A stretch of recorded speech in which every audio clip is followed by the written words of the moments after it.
Akhirnya saya dieksekusi di sawah. Barang-barang yang sempat abang lihat di sekitar itu saat penyekapan apa, Bang? Ini yang bispak-bispak ya. Nah, akhirnya kecurigaan saya mulai muncul.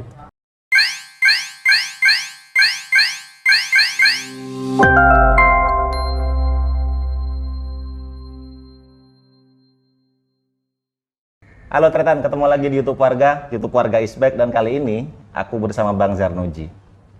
Dia adalah seorang jurnalis yang cukup disegani pada masanya. Namun kemudian yang kurang menyenangkan ternyata dia gantung pena, dan yang cukup menarik dia ternyata memilih untuk juga membuat album. Apa saja kita akan sharing dengan beliau. Halo Bang, kabar sehat? Alhamdulillah, bersyukurillah.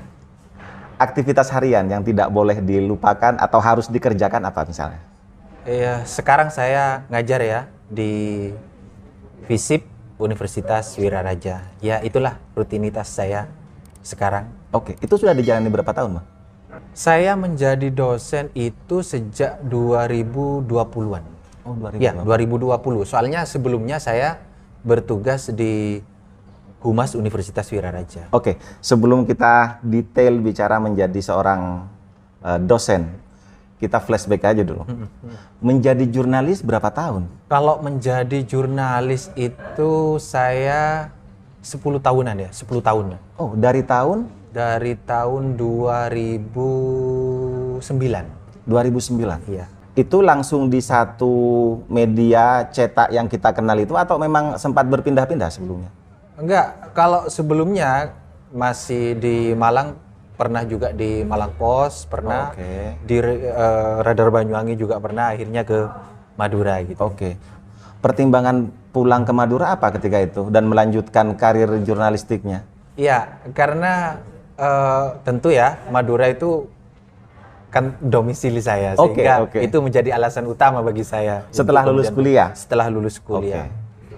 Trigger pertama sehingga mau menggeluti jurnalistik itu apa ketika itu? Tentu saksi sejarah ya. Maksudnya bagaimana tuh? Jurnalis itu identik dengan saksi sejarah.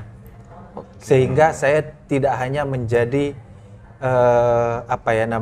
subjek dalam hal sejarah, tapi saya juga bagaimana bisa mendokumentasikan sejarah itu. Kira-kira seperti itu. Itu yang menjadi niat saya untuk terjun dalam bidang jurnalistik. Jawab cepat aja. 3 liputan yang itu sangat diingat banget sampai sekarang. Yang pertama tentu ekspedisi menantang laut 48 pulau di Madura ya. Oke, itu sempat jadi buku ya? Itu sempat jadi buku. Terus yang kedua itu nyambungnya Suramadu.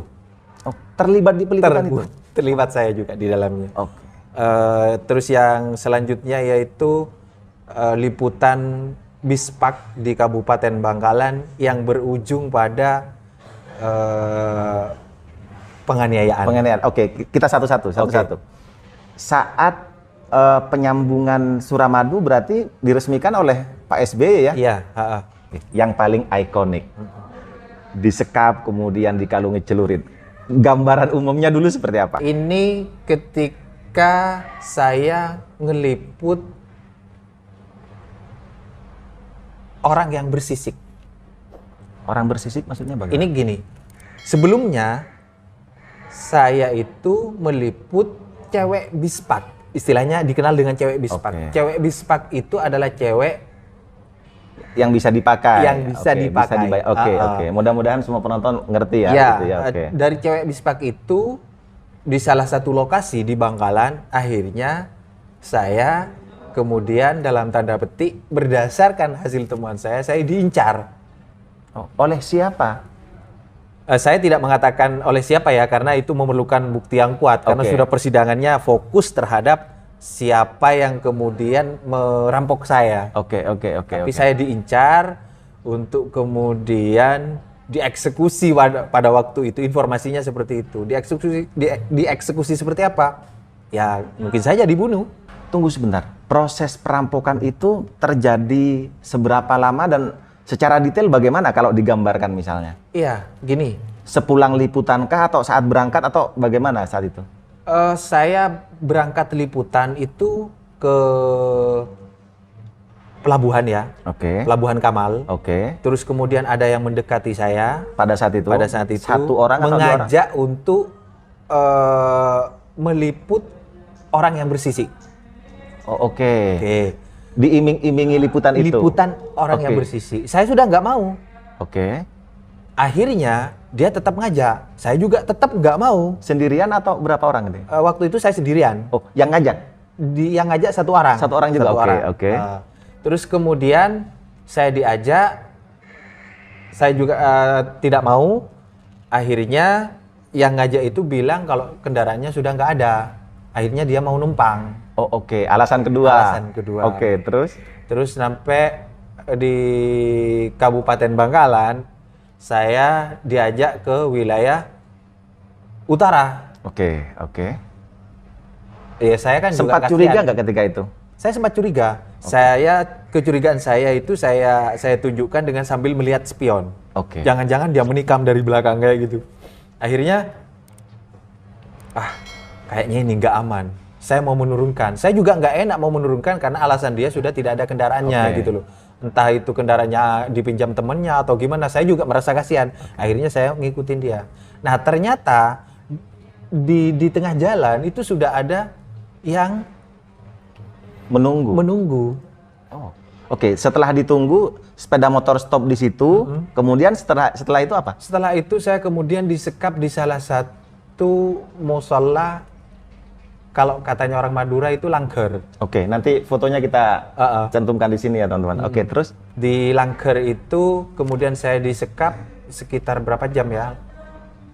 Sampai sore pokoknya. Saya disekap di situ. Adalah 3-4 jam mungkin ya? Iya, sekitar segituan lah. Oke, sekitar 4 jaman lah. Selama penyekapan apa yang dilakukan oleh mereka? Mereka terus berkoordinasi dengan seseorang untuk mengeksekusi saya.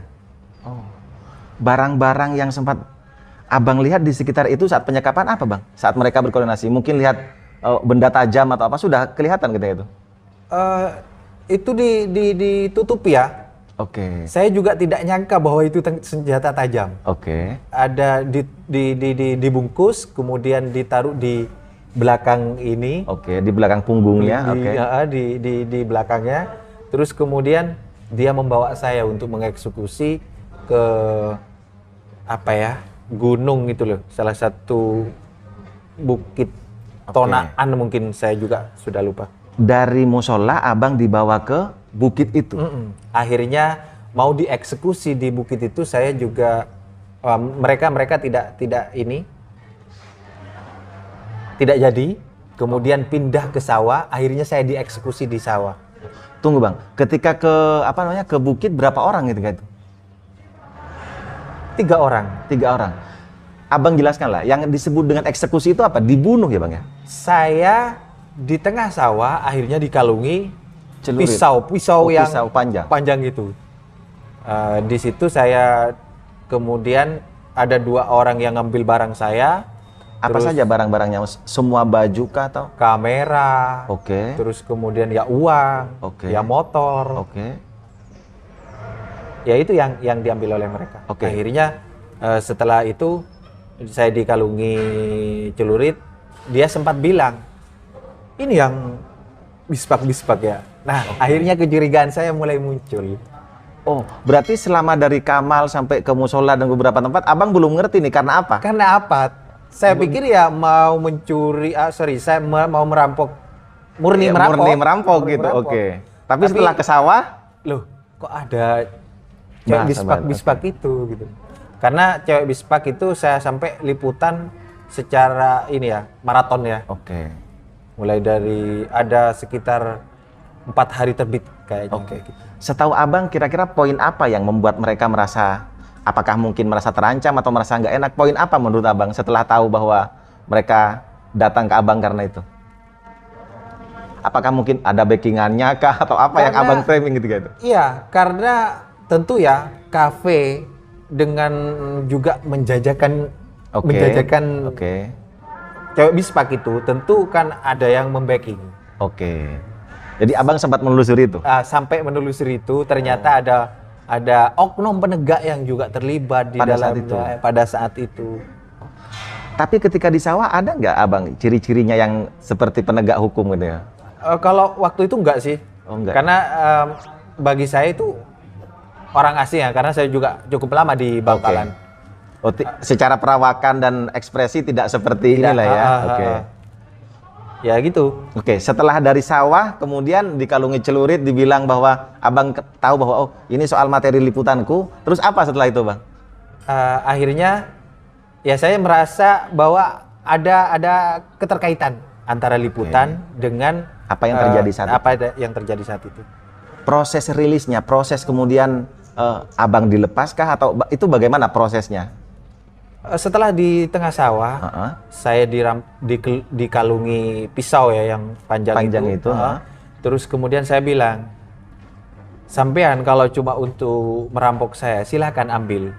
Gak usah membunuh saya. Saya sempat ngomong seperti itu sama perampoknya. Di sawah? Di sawah. Seberani itu? Terus? Akhirnya dia koordinasi sesama teman, akhirnya saya dilepas. Yang dilakukan abang setelah itu apa? Kemudian saya juga nggak ini ya, HP sudah dirampok mereka. Akhirnya ada salah satu warga yang meminta saya untuk datang ke rumahnya, menanyakan saya bahwa saya kena korban daripada perampokan itu tadi. Kemudian saya diteleponkan kepada temannya. Kebetulan temannya itu adalah pimpinan media saya di Kabupaten Sumeneb. Sehingga kemudian dari Sumeneb ditelepon ke Bangkalan.